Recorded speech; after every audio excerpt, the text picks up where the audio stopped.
and earns just a hop, skip, and a jump from an ashtray, and certainly unfit to house our dearly beloved.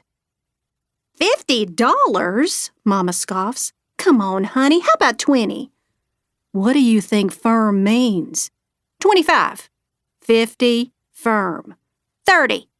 Dottie, please. 31. Mama.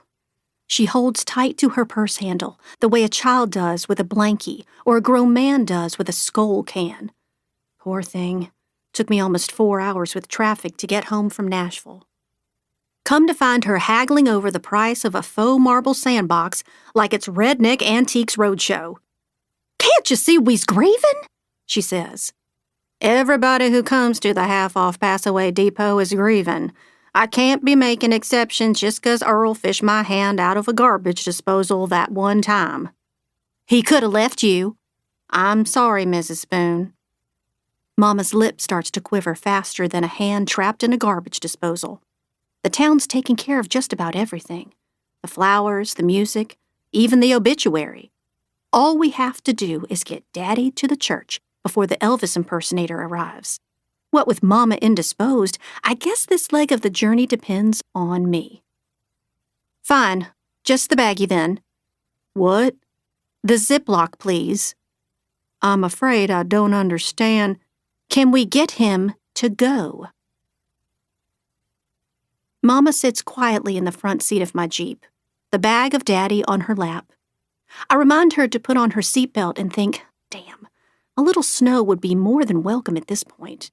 The heat's making everything feel too summery, too cheerful, like we might be on our way to a Kenny Chesney concert. Instead, the nativity scenes sweat and swell.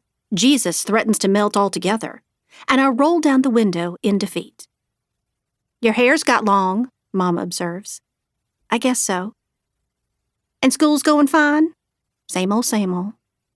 Stand by Your Man comes on the radio. Et tu, Tammy Wynette? They ain't gonna kick you out for missing class, right? I don't want you to get in trouble.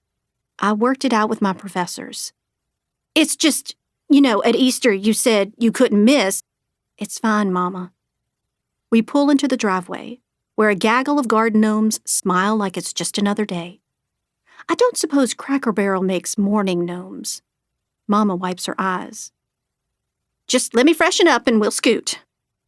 The back of her hand is black. I never realized Mama wore mascara until just now when, without the ink, her little red eyelashes poke out like crooked birthday candles from her sparkly blue lids. The sight of it catches me off guard. I'm used to the version of Mama that chops wood for the winter and harangues the cable company until they start looking for Jesus in the fine print. When she returns from the bathroom, her lashes are black again. You ready? I ask. No, she admits. But I heard Pee Wee Dupree's bringing a 15-layer dip, so at least there's that. I thought it was 7 layers. Apparently the other 8 were about to expire. Driving to the church, we talk only of finger foods. Delilah Fisher Trapper's pimento cheese bites. Trumpet Williams pot stickers. Sometimes it's easier to discuss the pig in the blanket than the elephant in the room. The Ziploc shrugs and sags in Mama's arms as we walk inside. Across the street, sniffing for snow, a raccoon makes his way into the forest.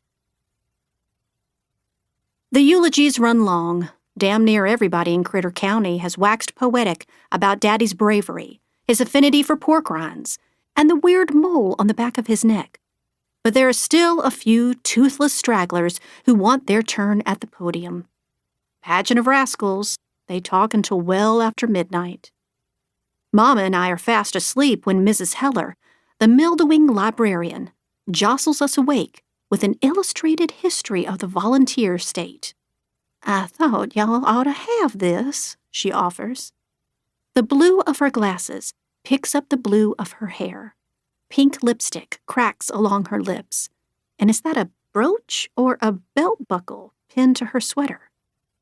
Despite being somewhere north of 90, Mrs. Heller still does puppet shows every Wednesday with the local kindergartners, especially the rowdy ones who are determined not to learn to read. She ladles the book into my hands. Earl used to check